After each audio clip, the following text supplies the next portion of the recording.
flesh romantic, but this just cannot be held.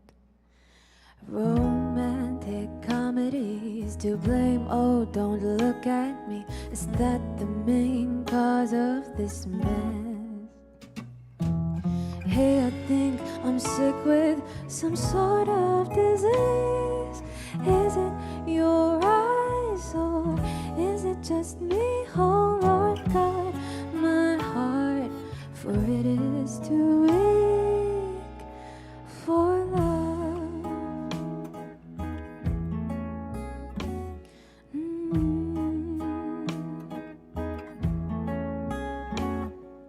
How strange to dream of you and all the little things you do, even if I'm wide awake. I know it's awkward, 'cause you're not the type to fall into love, but you're not to blame. And so even if I'll just be a friend on this side, I can still stay. I really don't mind, I'll just cut my heart, for it is too weak for love.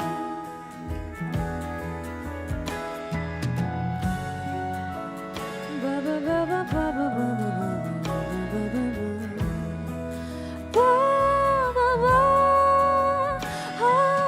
Bakit parang may bago pa akong sakit?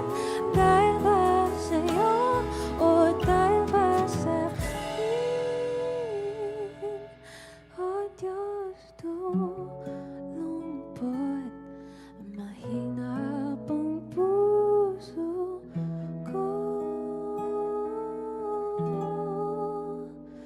Oh Lord God, my heart, for it is too weak for love.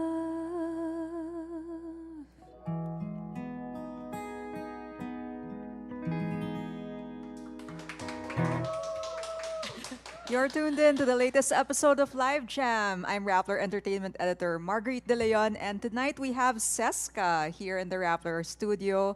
Welcome, CESCA. Thank you for being here with us. Thank you so much for having me. It's so nice to be here. So, this song you just performed is called Lovesick, and it was your debut single from 2022. So, could you tell us more about how this song came about? Yeah, it got released in 2022, but then I wrote it when I was in high school. So Oh, I think I wow. was around 17 years old. Yeah, 17 years old. And then it was just like a brain fart after a long day of school. Tapos I had this really big crush on this guy. So parang hindi ako makaamin talaga. So sabi ko, I'll just write a song about it. And then that's how Lovesick came to be. Yeah. Wow, if only all of us could have brain farts Brain like that, no? Yun. So, yan, like, you debuted in 2022 technically. So, parang it's been a year since you started your career in music. How has it been? Like, ano yung mga takeaways mo so far? Well, I think I'm just amazed that ang dami palang nakarelate sa mga kanta ko. I think because I was very hesitant to give my songs out. Feeling ko hindi pa ready. It's not cooked. Parang ano pa, hilaw pa, ganun. But then when I released it, parang ang daming mga bebe girl, bebe boy. They're very young, I realized. But my demographic's pretty wide, but a lot of them are mga bebe talaga. And I think I became more aware of the platform that I have. Parang Lovesick was able to reach so much young people na nakaka-amaze na parang they share the same sentiments. Talagang mahalo-lovesick ka talaga once in your life eh. So, sure.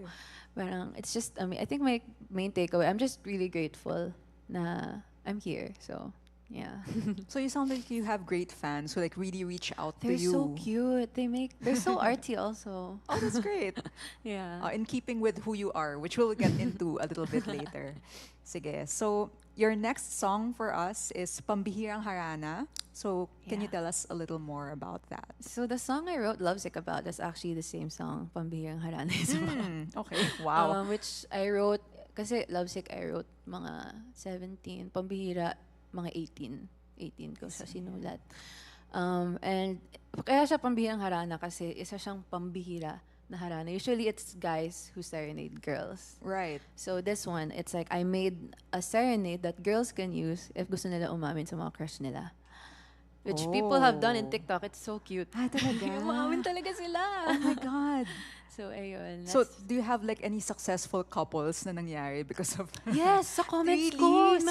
Yes. Oh my God, that's so cool. Okay, so Talo pa nila ako. the power CESCA holds in her hands, guys. Yes. That's Grabe. my gift to them. So, kung naging sila, you're welcome to. Oh my God. Ayun. Okay, well, I can't wait to hear this song. Here's CESCA with Pambihirang Harana.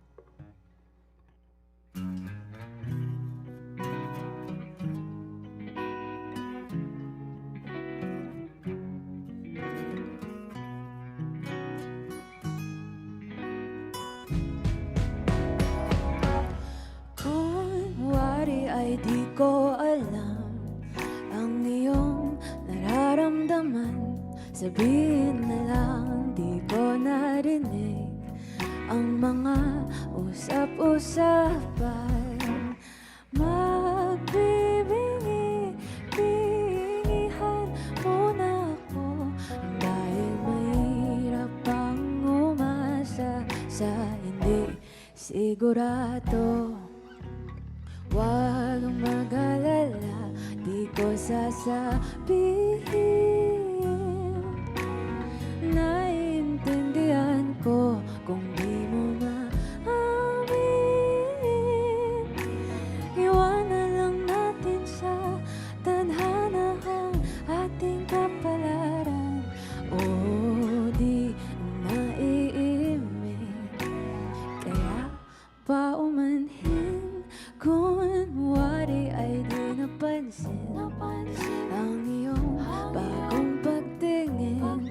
Di magpapahalata o kailangan kong kumalma.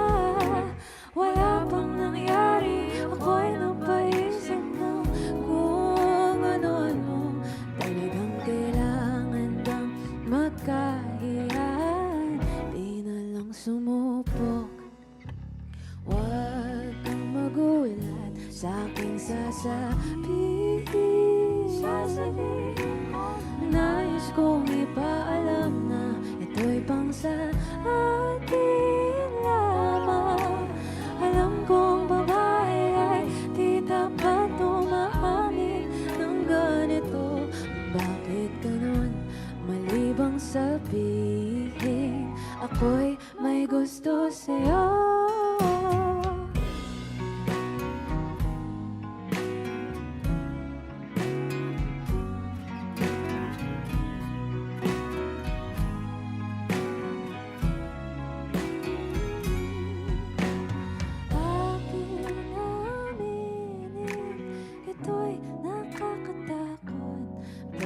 Pag-isipan mo muna, aantayin ko ang iyong sagot.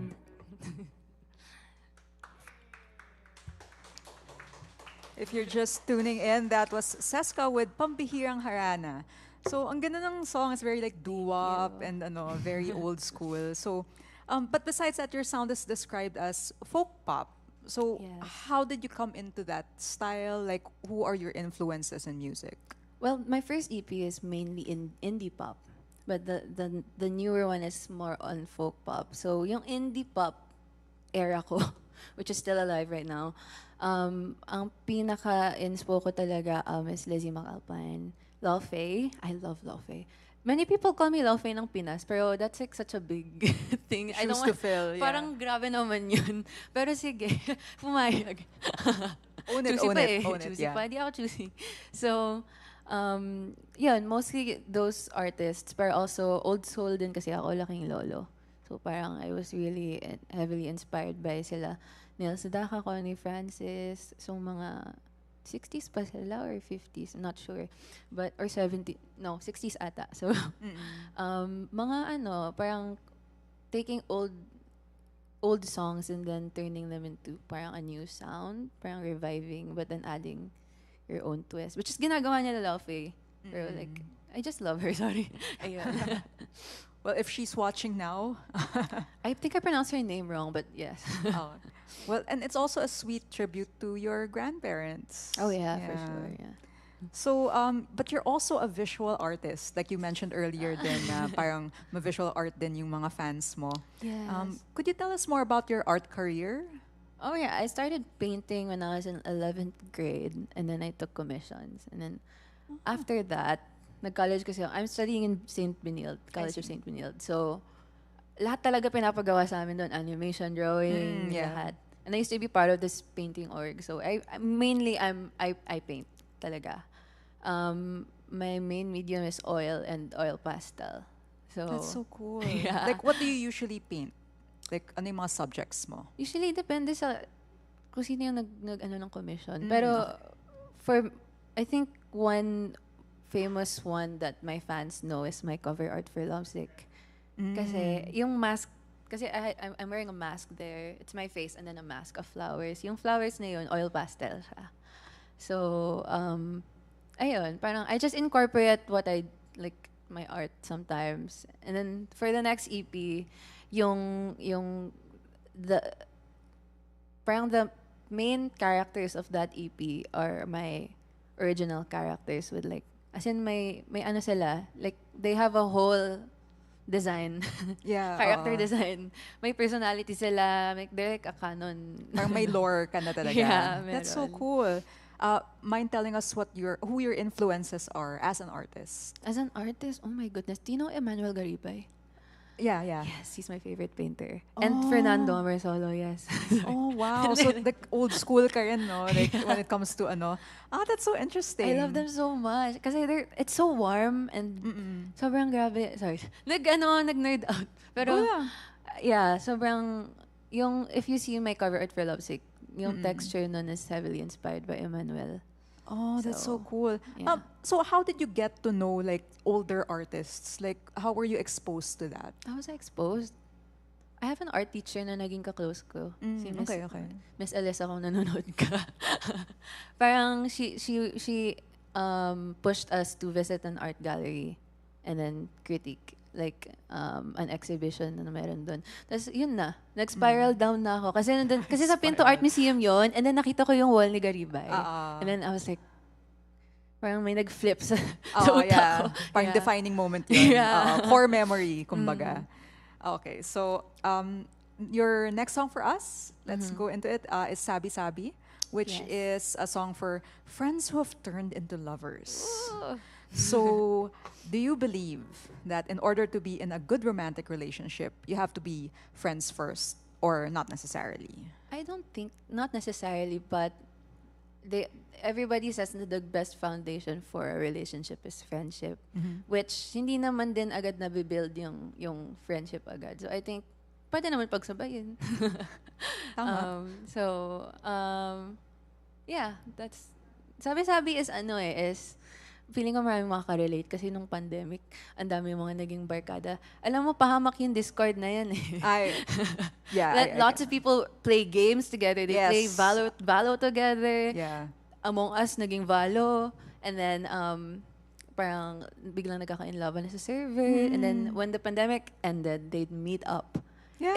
Everyone goes through this. I swear, everyone goes through this. Yeah. So, I wrote Sabi-sabi mostly for the people na talagang parang their friends would tease them with each other, tapos parang magkaka-developan.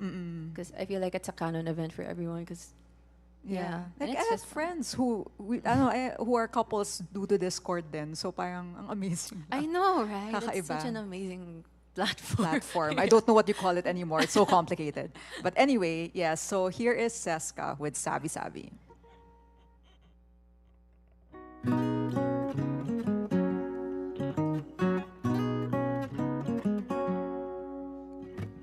Usap-usapan na naman tayong dalawa. Meron na namang kumalat na balita. Sabi-sabi ng ating mga kaibigan, iba daw ang pagtingin ko sa'yo. Parang ewan ng tipa, puro bola ang mapapala natin sa kanila. Sensya na lang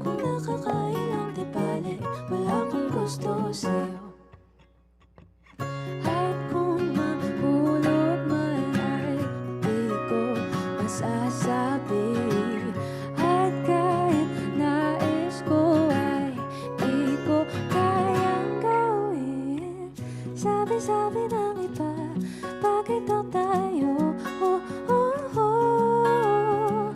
Dati-dati ay parang balewala lang ang puso. At ngayon na lang naramdaman ng aking puso na parang mayroong nag-iba sa pagtingin ko sa'yo.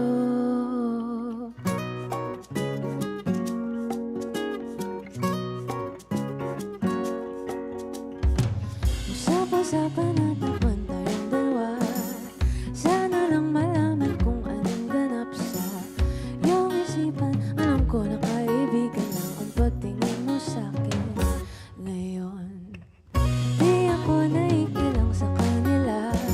Alam ko naman sanay akong mapagtripan, pero di ko rin masabing di ko napapag-isipan ang pagtingin ko sa'yo. Pasensya na lang ako sa ganito. Sana iyong madinig ang tibok ng puso ko. Sabi-sabi ng iba, bakit ba tayo? Oh, oh, oh. Dati-dati ay parang balewala lang ang mga puso. At ngayon na lang naramdaman ng aking puso na parang mayroong nag-iba, parang may nagbago sa aking pagtingin. Ano bang gagawin?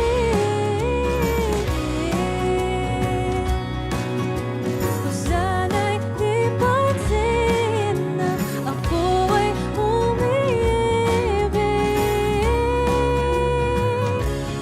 Oh, sabi-sabi ng iba, bakit daw tayo? Oh, oh, oh.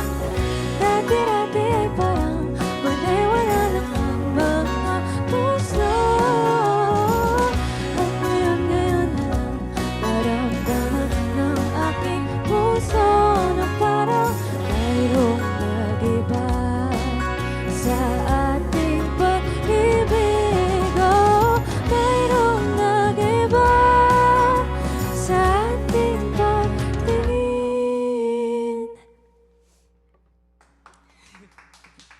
If you're just tuning in, that was CESCA with Sabi-sabi. So, CESCA, we have a running question on Live Jam about Okay. AI in the creative industry. Oh boy. Okay. So, so some musicians have used AI to help with their songwriting or to help make beats for their songs. So, would you ever consider using AI? I would, yes, but I think ako kailangan ko lang maging responsable pag ginamit ko siya. Yeah, of course. Kasi I think, well, part of the experience of being a songwriter or a song producer or composer is finding, kasi walang formula with writing things. Sure. So, it's more of ano yung mga habits mo, ano yung mga inuuna mo pag gumagawa ka ng craft mo, which is, you can't cultivate that when you rely on AI. Of course, That's yeah. the experience that AI takes away from, kasi authentic yun eh, sa'yo yun. And AI, kaya may AI, parang medyo maging unique yung mabigay sa'yo na like material. But it's still different when it comes from you. Though I'm not against it. I think it helps. Feeling ko marami ka rin madidiscover na mga parang, wow, hindi ko maiisip to by myself. Yeah. Pero I think it's still up to the creative or the artist paano niya ima-maximize yung potential ng binibigay ng AI. So, And that also applies, of course, to your visual art. oh yeah, that's a perspective whole din, different diba? story. Oh, talaga, sige. Oh. With When it music, comes to it's different. Okay, With sige. art, So what's the difference? I don't know why, but I just... May gut feel ka na wag, parang ganun. Wag na. Yeah.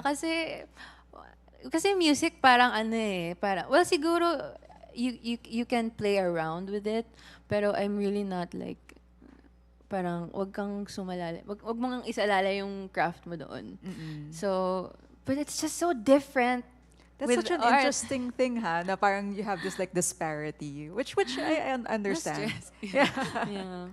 Okay, so yun, thank you for answering that question. So, your new album, Balse Ng Gabi, was just launched in August 25, just recently. Oh yeah. So, congratulations. Can you Thank tell us more you. about the album and the concept of the album? So this album would not exist if hindi ako nagstay ng late after school with my with my close high school Okay. friend.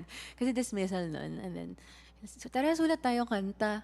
Tapos, let's write a song about the sea and the moon. Like, walang, as in sobrang random lang. And we came from Filipino literature class. So parang medyo ripe pa yung mga pinagbabasa namin Right. dun. So we're like, sige, let's write. And then boom, there's an album. Parang, I wrote it in high school. Now I'm in third year. So parang matagal na siyang nakatago. And for the longest time, I was like, what do I do with this song? Kasi sobrang juicy niya. There are two characters. There's the sea and the moon. They fall in love, pero magka-LDR sila. Hindi sila pwede magtagpo.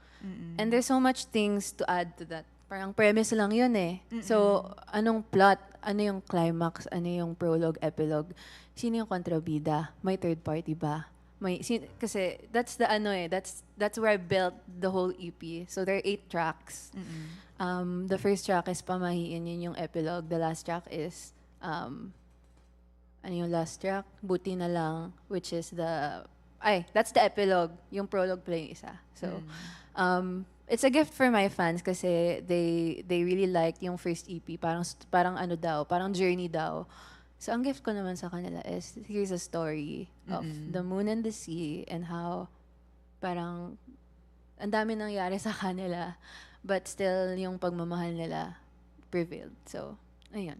That's amazing. So, how does it feel na naka-launch na yung album? It feels great. There's so much things to do kasi parang gusto ko ilabas yung characters ko.